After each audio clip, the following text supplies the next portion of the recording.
কেউ কাউকে ছেড়ে যাওয়া মানে যে সে খারাপ কিংবা যাকে ছেড়ে গেল সে খারাপ, গল্পটা সবসময় আসলেও এমন নয়।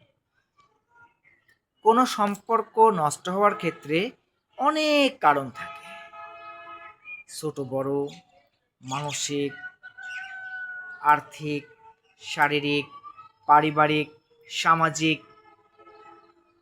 অনেক রকম ভাবেই জটিলতা তৈরি হতে পারে।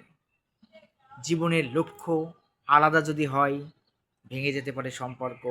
জীবন দর্শন যদি একে অপরের আলাদা হয়, ভেঙে যেতে পারে সম্পর্ক। মতবিরোধ অনেক কারণেই তৈরি হতে পারে, পছন্দ অপছন্দ, ভালো লাগা না লাগা, স্বস্তি অস্বস্তি, যত্ন অবহেলা, কটুবাক্য, নানান কিছুই হতে পারে। এবং উভয় পরিবারের কিংবা কোনো এক পরিবারের পূর্বসূত্রে পরিচয় ধরেও সেখানে শত্রুতা থাকতে পারে। কিংবা দেখা যাচ্ছে আপনি যেই মেয়েকে বিয়ে করছেন তার মা হয়তো আপনাকে পছন্দ করে না, বা তার বাবা হয়তো আপনাকে পছন্দ করে না, তার পরিবারের অন্যান্য আত্মীয় স্বজন হয়তো আপনাকে পছন্দ নাও করতে পারে কোনো কারণে। তারাও ফুসলিয়ে ফাসলিয়ে আপনার সেই সহধর্মিণীকে পথভ্রষ্ট করতে পারে, কিংবা তার বন্ধু সার্কেল, তার সহপাঠী, সহকর্মী, তার প্রতিবেশী ইচ্ছায় অনিচ্ছায় শয়তানি করে তার শান্তি, তার সুখ অন্যদের চোখে বিষ হতে পারে। এভাবেও শত্রুতা করে সম্পর্ক নষ্ট করে দিতে পারে, এবং ছেলের ক্ষেত্রেও গল্পটা অনেকটা একই। এজন্যে যে কোনো সম্পর্কে দেখবেন যখন বিচ্ছেদ হয়ে যায়, খোঁজ নিলে পাবেন যে সেখানে কোনো না কোনো তৃতীয় পক্ষের সক্রিয় উপস্থিতি ছিল। বিশেষ করে আজকাল যেই বৈবাহিক সম্পর্কগুলো বিচ্ছেদ ঘটে যাচ্ছে বিয়ের সাথে পাল্লা দিয়ে, সেখানে দেখবেন এই মেয়েদের মায়েরা কিন্তু সক্রিয় একটা ভূমিকা পালন করে, খুব সাইলেন্টলি, স্লো পয়জনের মতো। ওই মায়েরা যদি না চায় যে সম্পর্কটা বিচ্ছিন্ন হয়ে যাক, তাহলে দেখবেন অধিকাংশ সম্পর্কগুলোই টিকে যাবে, টিকে যেত। কিন্তু মা চায়নি। যে মেয়ে দেখা যাচ্ছে কিছু আদুরে মেয়ে থাকে না, খুবই আদর, মানে এই যে আদরের দুলালি নাকি বলে, এই টাইপের মেয়ে। হ্যাঁ, মানে কোনো কিছু হলেই মানে মাকে বলে দেয়। হ্যাঁ, সামান্য কিছু হলে মানে কিছুই না, মনে করেন যে একটু মানে তরকারি তো লবণ কম হয়েছে, এটাও মনে করেন যে মানে মাকে বলে দেবে। এরকম কিছু মেয়ে আছে। আবার দুর্ভাগ্যবশত এরকম বিচ্ছিন্ন ঘটনার কিছু এমনও আছে যে ছেলেরাও এরকম প্রচণ্ড মা ভক্ত, এই ছোটোখাটো বিষয়ে মাকে বলে।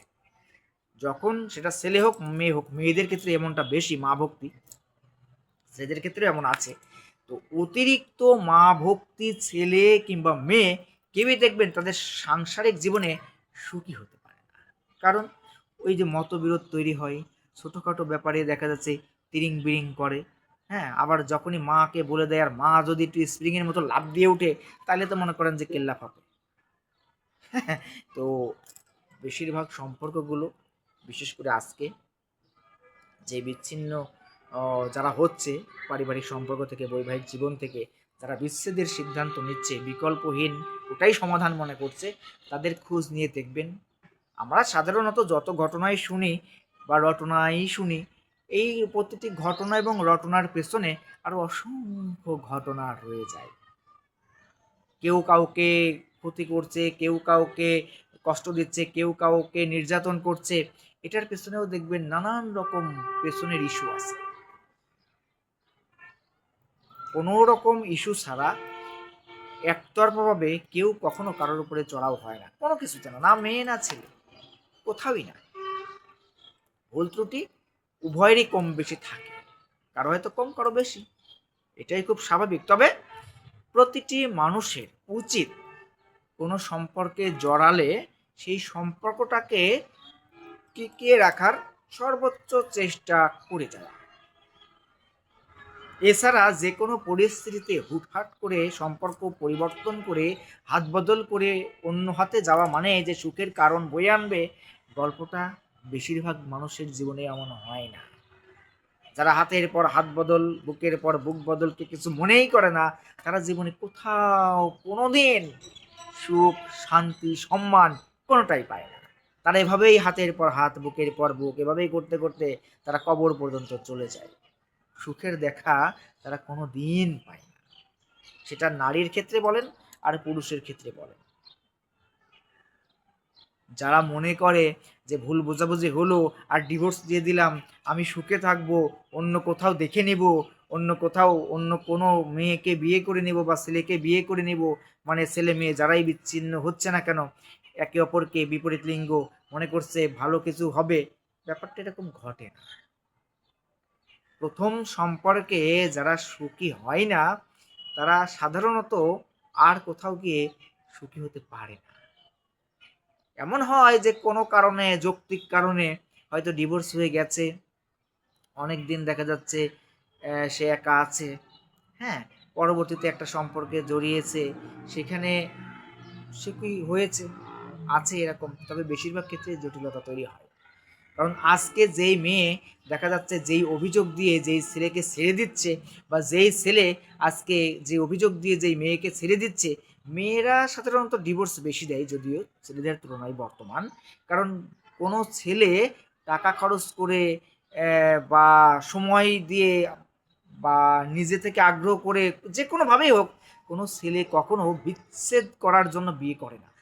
মেয়েরা এটা করে কারণ তারা তো সুবিধাবাদ জিন্দাবাদ। কেমন, কোনো মেয়ে কোনো প্রতিষ্ঠিত ছেলে ছাড়া তো বিয়ে করে না, আর ছেলে বিয়ে করতে হলে তো মেয়েকেই সাপোর্ট দিতে হয়, কোনো মেয়ে তো ছেলেকে সাপোর্ট দেয় না, তাই না? হ্যাঁ, বলবে যে হ্যাঁ যৌতুক দিছি, এই দিছি, সেই দিছি, কিন্তু সে একটা নিরাপদ আশ্রয় চেয়েছে। আর ছেলেরা শুধু একটু মানসিক শান্তি পেলেই ব্যাস, একটু শারীরিক তৃপ্তি পেলেই ব্যাস। আর মেয়েদের অনেক কিছু চাহিদা থাকে, ছেলেদের যা থাকে না। তো এই যে মানে বৈবাহিকতায় যখন জড়ানো হয় ছেলে মেয়ে, তখন মেয়েরা হলো বদল করে ফেলে। তারা, যারা বিশেষ করে অপশনস রাখে জীবনে, যারা প্ল্যান এ বি সি রেখে চলে, তারা সাধারণত এই ধরনের সিদ্ধান্তগুলো যখন তখন পরিবর্তন করে ফেলে। তারা হয়তো মনে করে যে পরবর্তীতে আরও ভালো কেউ তাদের জন্য অপেক্ষা করছে ফুলের তোড়া হাতে করে, কিন্তু ব্যাপারটা এরকম হয় না।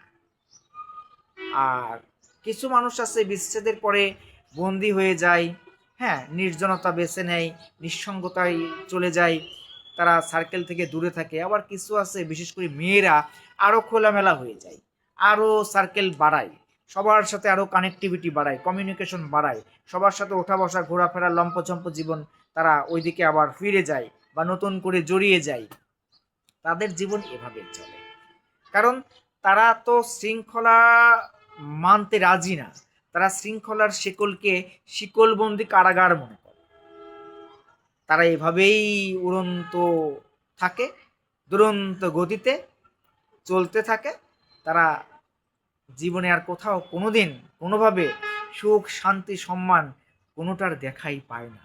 যেটা পায় সেটা সাময়িক, সেটা সাময়িক উপভোগ। আর এই উপভোগগুলো সাধারণত বেশিরভাগই কি উপভোগ করে সেটা আমরা সবাই জানি।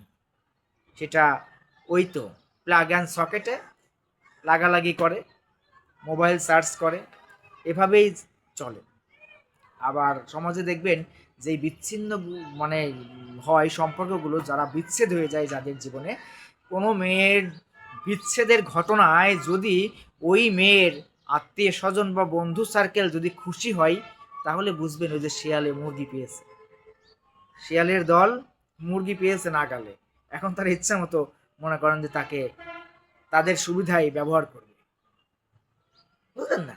তো কোনো মেয়ের বিচ্ছেদে যদি তার কেউ দুঃখিতই না হয়, তাহলে বুঝতে হবে ওরা সবাই অসুস্থ, সবাই সুবিধাবাদ জিন্দাবাদ। কোনো ছেলের বিচ্ছেদের ঘটনাতেও তাই। যদি এরকম হয় যে কোনো ছেলের বিচ্ছেদে সেই ছেলের পক্ষ বা ছেলের সার্কেল খুব খুশি হয়েছে, তারা হয় নির্বোধ নাই বোকাচোদা। হ্যাঁ, তো আর বিশেষ করে কোনো মেয়ের মা যখন মেয়ের বিচ্ছেদে খুশি হয়, তাহলে বুঝতে হবে এই ক্যারেক্টার একই। মায়ের অভিজ্ঞতা ওই রকমই, মায়ের কাছে ওরকম হাত বদল বুক বদল কোনো বিষয় নেই, নির্লজ্জ আর কি, কোনো ব্যাপারই না এটা। আজকাল তো ব্যাপার এরকমই হচ্ছে বেশিরভাগ, মানে বিচ্ছেদ হয়ে যাওয়াটা ওইটাই যেন তারা গর্বিত, গর্ববোধ করে। গর্ভবতী না হলেও হ্যাঁ, তারা খুশি। বিচ্ছেদের ঘটনায় যারা খুশি তারা তো আসলে বকচোদ। ছেলে মেয়ের মানে বিবাহ বিচ্ছেদে যেসব মানুষ খুশি হয়, তারা তো এই যে শয়তানের দলে। আমরা চেষ্টা করব প্রতিটি মানুষ যেন ভালো থাকে, প্রতিটি সম্পর্ক যেন টিকে থাকে। সেটার জন্য আমাদের উচিত সঠিকভাবে যৌক্তিক পরামর্শ দিয়ে তাদের পাশে দাঁড়ানো, তাদেরকে বোঝানো, তাদেরকে শেখানো, তাদেরকে দেখানো ক্ষতিকর দিক এবং উপকারী দিক, ভালো দিক এবং মন্দ দিক। কিন্তু যারা ব্যক্তি স্বাধীনতায়, সম অধিকারে, নারী স্বাধীনতায়, হ্যাঁ, নানান রকম দর্শনে তারা মানে বিচ্ছেদকেই বিকল্পহীন একমাত্র সমাধান মনে করে, তারা ওই রকম মনে করেন যে মানে দরজায় দরজায় ধর্ষণ হয়ে যায়। তাদের দর্শনটাই তো ধর্ষণ, বুঝেন না?